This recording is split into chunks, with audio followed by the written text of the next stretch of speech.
ई लोकगीत अहाँ सब गोटा के सादर प्रणाम करै छी। आज हम अहाँ सबके एकटा शिव विवाह के गीत सुनाबि रहल छी। ई गीत में है मैना नारद जी से की सब कहै छथिन शिव भगवान के बारे में, तो अहाँ सब ई गीत के माध्यम से सुनब। और जे सब गोटा हमारे चैनल के सब्सक्राइब नहीं कैले छी उनका से आग्रह है कि उ सब गोटा हमारे चैनल के सब्सक्राइब जरूर करम। और हमार गाना नीक लागल, गीत नीक लागत तो अहाँ सब लाइक और कमेंट करके बताएं कि अहाँ सबके कैसन लागल है।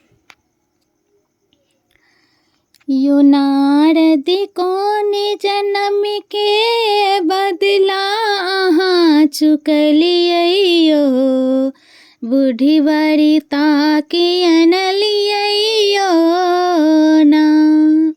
यो नारद कौन जन्म के बदला अहाँ चुकलियो, बूढ़ी बड़ी ताकी अनलियो ना।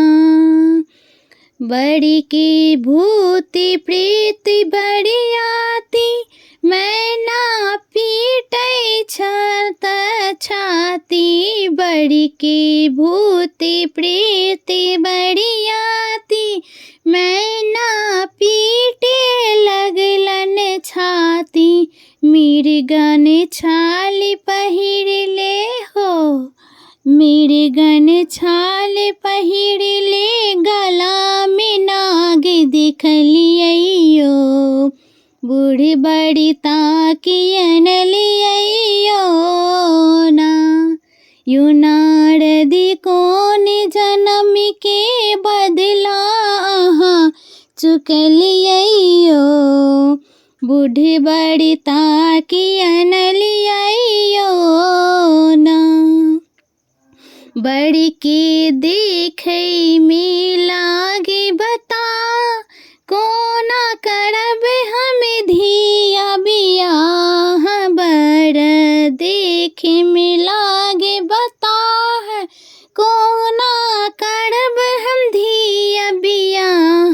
राजा हिमाचल के, राजा हिमाचल के कुल के नाम हंसलियो, बूढ़ी बड़ी ताकी अनलियो ना।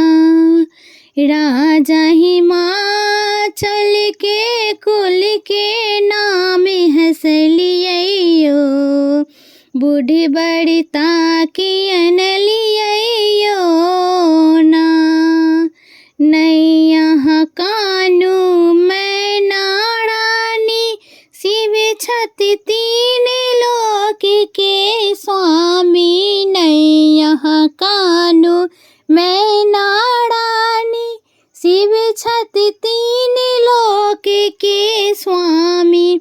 धन धन भागी उमा के, धन धन भागी उमा के, शिव संग ब्याहड़ चलियो, बूढ़ी बड़ी ताकी अनलियो ना।